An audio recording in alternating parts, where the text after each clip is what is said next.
Hai akkam jirtan naguma keessanii dhaggeeffattoota kabajamtoota hordoftoota hiriyoota TikTokii kiyyaa nagaa kooti galata waaqayyoo ta'u kottaa mana ishii jedhama afaan arabiffaatiin warri biyya keessas warri biyya alaas warri beektanis warri hin beeknes nyaata kana kottaa sin affeeree jira nyaadha. Mana ishiin hojjechaa jira biqiloota irraa jechuudha. Filee qaaraa fakkaatu timaatimii shunkurtii diimaa naa kottatti nyaadhadha sin affeeree jira sinin jedha.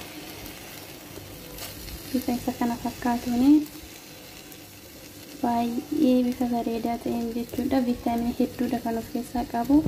Kenoo bifa isa kana fakkaatuun hojjedheetii xumuraa tanan jira.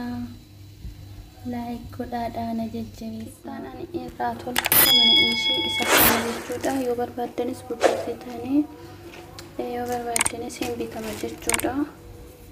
Amma mana ishii kanan hojjedhu mana ishii biqiloota irraa jechuudha. Hojjechuu jalqabee jira jechuudha. Biqiloota irraa kan hojjetame timaatimii shunkurtii qimamee gurraacha sabaa baaraatii fi filee yookiin waan akka bifa qaaraa kan qabudha. Bifa kana fakkaatuun bilchaataa jira jechuudha.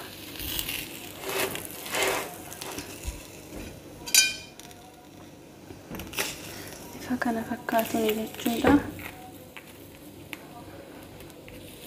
Hamma gabaa dhabinnu mana keenya keessatti itti fayyadamuu ni dandeenya jechuudha. Like, share, comment gochuun nu jajjabeessaa sinin jedha. Zaatarii illee nan hojjedhaa jechuudha. Amma zaataris qopheeffadhee jira. Asitti biqiloota irraa kan hojjetame mana ishee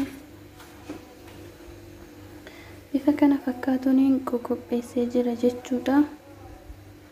Hojjedheetoo hin finne itti fufaa jechuudha. Amma kun isaan kana biqiloota irraa hojjedheetii fixe amma kanan hojjedhu